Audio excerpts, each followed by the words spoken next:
Eu falei para vocês hoje no início que o programa estava um espetáculo. Então agora a gente vai para uma pauta que continua um espetáculo. Meninas, vocês que estão grávidas ou que têm próteses de silicone, acho que vocês pensam nesse assunto. Será que a prótese pode comprometer a amamentação? É isso que a gente vai conversar hoje com o doutor Alexandre Cataoca, que é cirurgião plástico e membro da Sociedade Brasileira de Cirurgia Plástica, que isso é importantíssimo. Seja bem-vindo.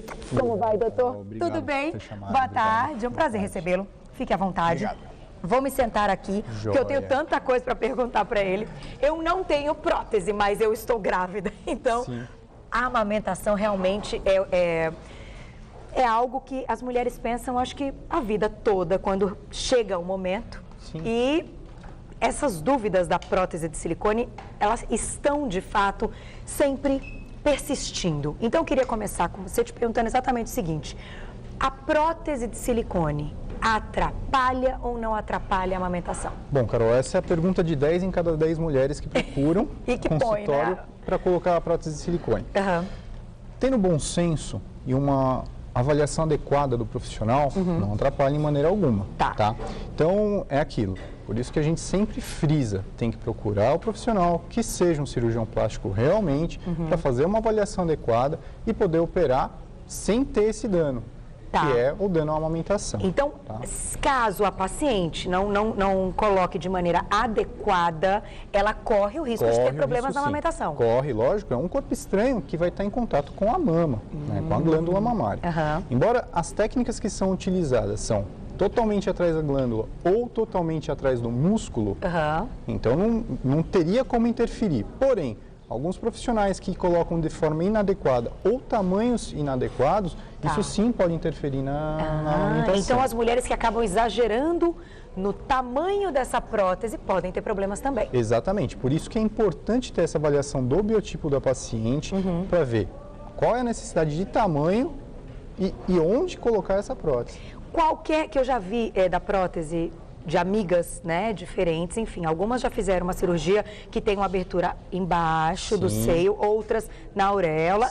Então, isso faz diferença também, a maneira como é colocado? Sim, alguns trabalhos eles dizem exatamente isso, que tem alguma diferença sim. Então, basicamente são 3 acessos que são colocados as próteses de silicone, tá? Axilar, areolar ou inframamária, que é no sulco. Entendi. Axilar e inframamária, a gente não vê essa relação de problemas com a amamentação. Por quê? A gente está passando diretamente abaixo da glândula ou indo para baixo do músculo e não está mexendo diretamente na glândula. Entendi. A areolar já ocorre um probleminha que pode acontecer, não necessariamente acontece. Vai acontecer, mas pode. Pode acontecer. Por quê? Vamos pensar que a areola está aqui no meio. Isso tudo é glândula. Se nós cortarmos essa região, vai passar no meio da glândula, que pode vir a ter algum probleminha, tá?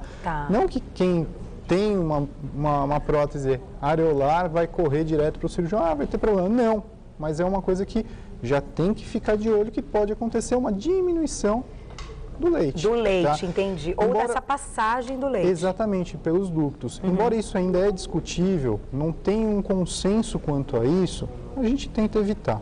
Entendi. Agora, inframamária ou axilar, de maneira alguma. Problema nenhum. Sim. Uma outra pergunta importantíssima, que eu acho que as mulheres também têm uma certa aflição e uma dúvida. Caso, durante a gestação, os seios aumentam de volume. Então, a mulher que já tem a prótese, ela vai ficar com a prótese mais um aumento do seio. Corre algum risco dessa prótese se abrir, rasgar e liberar esse silicone? Não, de maneira alguma. Primeiro que as próteses de silicone hoje são próteses de silicone que tem um gel altamente coesivo, ou seja, é durinho. Então esse gel ele não vai espalhar para o resto do corpo, primeira coisa.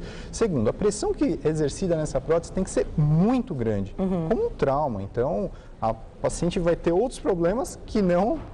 Está entendendo? Entendi, a ruptura da prótese. Então, esse não é o maior problema. O maior problema é o seguinte: o paciente fica grávida, aumenta a mama e junto tem um outro peso que é a prótese de mama.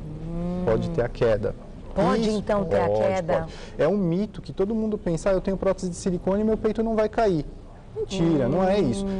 A prótese de silicone é mais um peso, tá? Que se a mulher tiver a tendência a ter uma flacidez da pele no pós-gestação, vai cair a mama. Um aumento muito grande, ou ganhar muito peso, Exatamente. Isso favoreceu o aumento da mama, que nem né? você, super magrinha, tá magrinha durante a gestação, certamente não vai ter essa ptose, essa queda. Entendi. Entendeu? Agora, você ganhou 30, 35 quilos durante a gestação, não tem como. A pele é elástica até um ponto. Entendi. Chega num ponto que ela pode cair.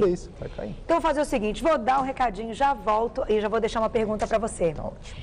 Será que a prótese pode atrapalhar o sabor deste leite ou contaminar o leite que a criança vai ingerir? Já volto. Você já me responde, doutor? Ótimo. E a gente volta para outra aula. Conversávamos aqui sobre amamentação versus prótese de silicone. Eu deixei uma pergunta para o doutor, que é a seguinte. Será que essa prótese pode contaminar o leite, mudar o sabor do leite durante a amamentação? Bom, outra pergunta que todas fazem. Elas fazem, exatamente. Nós fazemos, né? As curiosas. Todas. E não tem essa, não tem como isso acontecer. Por quê? Primeiro que, se vocês pegarem a prótese, pode pegar, pega a prótese. Aí, legal. A prótese, ela tem uma cápsula, que é muito rígida, é durinha, tá, até. Tá.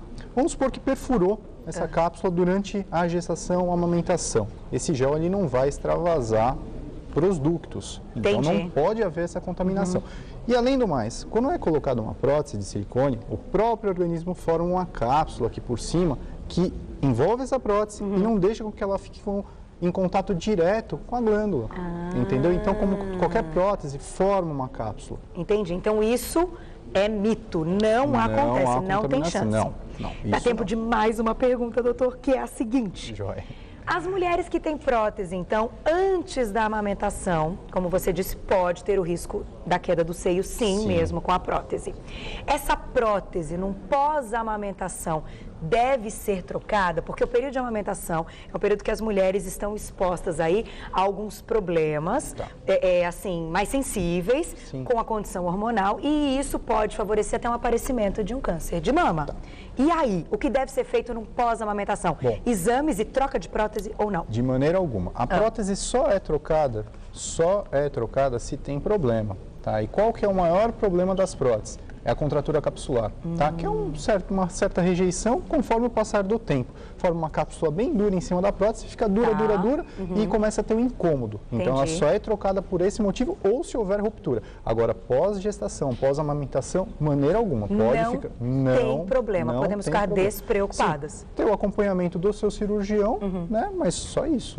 Então, o que a gente pode tirar aqui como, de fato, o mais importante é que precisamos de uma orientação médica e fazer uma cirurgia com um cirurgião que seja membro da Sociedade Brasileira de Cirurgia Plástica. Exatamente. Quero te agradecer. Muito obrigada. Obrigado. O programa voou hoje. Volte. Uma simpatia, doutor, para a gente falar sobre mais mitos e verdades aí, porque eu sei que a sua área tem muitos. Eles não acabam mais, né? E são infinitos. Quero agradecer mais uma vez, doutor Alexandre Cataoca, que é cirurgião plástico e membro da Sociedade Brasileira de Cirurgia Plástica. Obrigada pelo carinho. O programa de hoje foi sensacional. Saio daqui todos os dias feliz. Hoje eu saio mais feliz ainda, porque a gente aprendeu muito. Obrigada mesmo. A gente volta amanhã, 12:30, ao vivo. Beijo, Bela, querido. Vamos fechar com essa mesa linda, com todos os alimentos que você pode fazer na sua casa, utilizando a biomassa de banana verde. Um beijo e até amanhã. Yes, deu tempo.